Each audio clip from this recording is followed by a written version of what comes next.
राधे कृष्णा दोस्तों। तो चलिए हम आज की कहानी को शुरू करते हैं।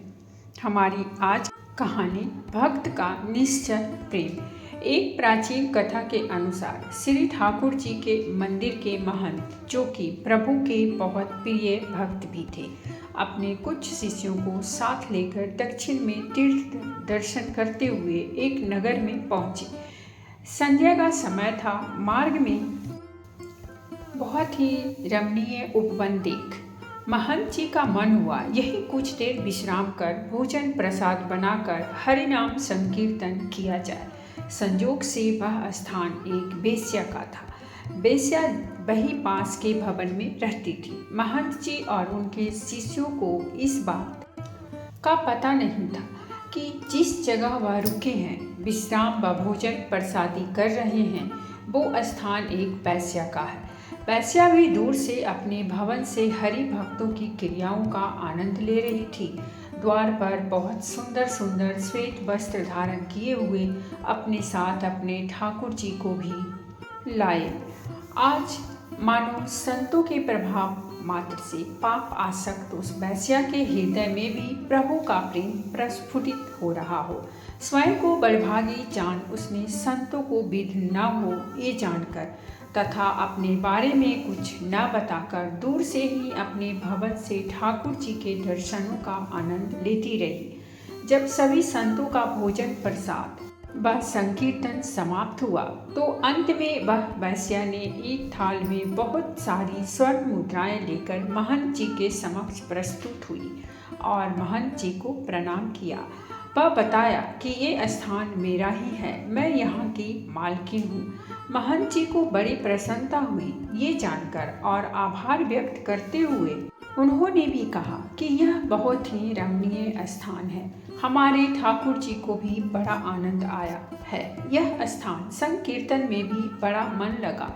अब वेश्या ने वो स्वर्ण से भरा हुआ थाल महंत जी को की सेवा में प्रस्तुत किया। सच्चे संतों का स्वभाव होता है, वो बिना जाने किसी भी आयु व्यक्ति का धन या सेवा नहीं लेते हैं और शास्त्र भी अनुमति नहीं देता है। अतः महंत जी ने उस वेश्या से कहा, हम बिना जाने ये धन स्वीकार नहीं कर सकते। आपने किस तरह से यह धन अर्जित किया है? वेश्या ने भी द्वार पर आए संतों से झूठ न कहकर सारी बात सच सच बता दी कि मैं एक वेश्या हूँ, समाज के आसक्त पुरुषों को रिझाती हूँ, उसी से मैंने यह धन अर्जित किया है। इतना कहकर वह महंत जी के चरणों में पूर्ण समर्पण करते हुए फूट फूट कर रोने लगी। वह महंत जी से श्री ठाकुर जी की भक्ति का दान देने का अनुग्रह करने लगी। महंत जी को भी दया आई उसके इस अनुग्रह पर, लेकिन वे बड़े धर्म संकट में पड़ गए। यदि वेश्या का धन स्वीकार किया तो धर्म की हानि होगी और यदि शरण में आए हुए को स्वीकारा नहीं तो मार्ग नहीं दिखाया तो भी संत धर्म की हानि। अब महंत जी ने अपने ठाकुर जी का ध्यान किया और उन्हीं को साक्षी कर वेश्या के सामने शर्त रखी और कहा, हम तो ये धन स्वीकार नहीं कर सकते। यदि तुम हृदय से अपने इस पूरे कर्म को छोड़ना ही चाहती हो तो ऐसा करो, इस पाप कर्म से अर्जित की हुई सारी संपत्ति को तुरंत बेचकर जो धन आए उससे हमारे ठाकुर जी के लिए सुंदर सा मुकुट बनवाओ। यदि हमारे प्रभु वह मुकुट स्वीकार कर लें तो समझ लेना उन्होंने तुम्हें माफ करने की कृपा प्रदान की है। वेश्या का मन तो पहले ही निर्मल हो चुका था। महंत जी की आज्ञा शिरोधार्य कर तुरंत ही संपूर्ण संपत्ति बेचकर उसने रंगनाथ जी के लिए 3 लाख रुपये का सुंदर मुकुट बनवाया। कुछ ही दिनों में वेश्या ने मुकुट बनवाकर अपने नगर से महंत जी के साथ ठाकुर जी के मंदिर के लिए प्रस्थान किया। मंदिर पहुंचते ही जब यह बात समस्त ग्राम वासियों और मंदिर के पुजारियों को पता चली कि अब वेश्या के धन से अर्जित मुकुट ठाकुर जी धारण करेंगे तो सभी अपना अपना रोष व्यक्त करने लगे और महंत जी और उस वेश्या का मजाक उड़ाने लगे।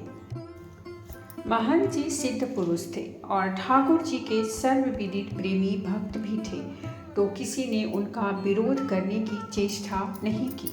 अब देखिए, जैसे ही वो वेश्या मंदिर में प्रवेश करने लगी, द्वार तक पहुंची ही थी कि पूर्व का पाप बीच में आ गया और वेश्या वहीं रजस्वला हो गई। माथा पीट लिया, अपना फूट फूट कर रोने लगी, मूर्छित होके भूमि पे गिर पड़ी। हाय महादुख, संत की कृपा हुई, ठाकुर जी का अनुग्रह प्राप्त होने ही वाला था कि रजस्वला हो गई।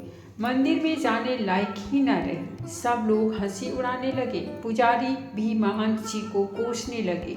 अब महंत जी भी क्या करते। उन्होंने वेश्या के हाथ से मुकुट लेकर स्वयं रंगनाथ जी के गर्भगृह प्रवेश कर श्री ठाकुर जी को मुकुट पहनाने लगे। इधर महंत जी बार बार मुकुट प्रभु के मस्तक पर धराएं और रंगनाथ जी धारण ही न करें। मुकुट बार बार रंगनाथ जी के मस्तक से गिर जाए। अब तो महंत जी भी निराश हो गए। सोचने लगे, हमसे ही बहुत बड़ा अपराध हुआ है। शायद प्रभु ने उस वेश्या को स्वीकार नहीं किया, इसीलिए ठाकुर जी मुकुट धारण नहीं कर रहे हैं। अपने भक्त को निराश देखकर ठाकुर जी से रहा नहीं गया। अपने श्री विग्रह से ही बोल पड़े, बाबा आप निराश मत हो। हमने तो उसी दिन उस वेश्या को स्वीकार कर लिया था जिस दिन आपने उसे आश्वासन देकर हमारे लिए मुकुट बनवाने को कहा था।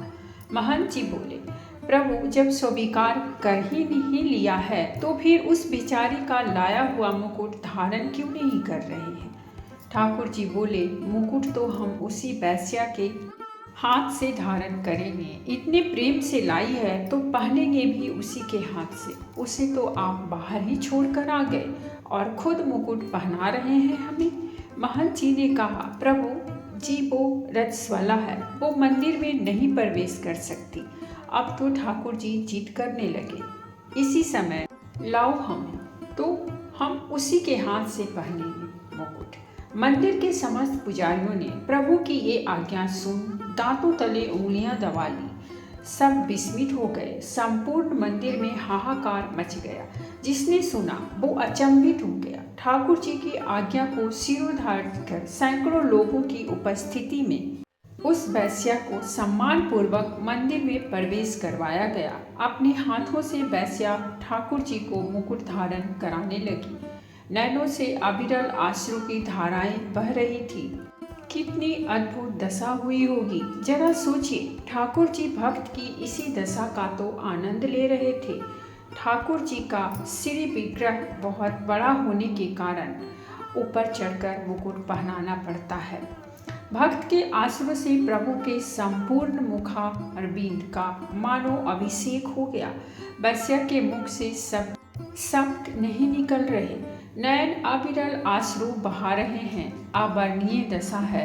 आज ठाकुर जी ने उस प्रेम स्वरूप भेंट स्वीकार करने हेतु अपना मस्तक नीचे झुका दिया और मुकुट धारण कर उस वेश्या को वो पद प्रदान किया जिसके लिए बड़े बड़े देवता, संत, महात्मा हजारों वर्ष तप अनुष्ठान करते हैं, पर उन महाप्रभु का अनुग्रह प्राप्त करने में असमर्थ रहते हैं। कोटि कोटि वंदन है ऐसे संत को जो उस अनधिकारी वेश्या पर अनुग्रह कर श्री गोविंद के चरणों का अनुसरण करवाया। वास्तव में प्रभु का यही शाश्वत सत्य स्वरूप है। सिर्फ और सिर्फ प्रेम से ही रिश्ते हैं। लाख जतन कर लो, हजारों नियम कायदे बना लो, परंतु यदि भावपूर्ण भक्ति नहीं है तो सब व्यर्थ है। दीनदयाल करुणानिधि निधान प्रभु तक जब किसी भक्त की करुणा पुकार पहुंचती है तो अपने आप को रोक नहीं पाते और दौड़े चले आते हैं निज भक्त के पास। प्रभु तो स्वयं प्रेम की डोरी में स्वयं बंधने के लिए तत्पर रहते हैं, परंतु उन्हें निश्चल प्रेम में बांधने वाला कोई बिरला ही होता है। तो दोस्तों, ये थी हमारी आज की कहानी, और अगर कहानी पसंद आई हो तो प्लीज़ हमारे चैनल को सब्सक्राइब कीजिए, वीडियो को लाइक और शेयर जरूर कीजिए। कहानी सुनने के लिए बहुत बहुत धन्यवाद। मिलते हैं हम एक नई कहानी के साथ।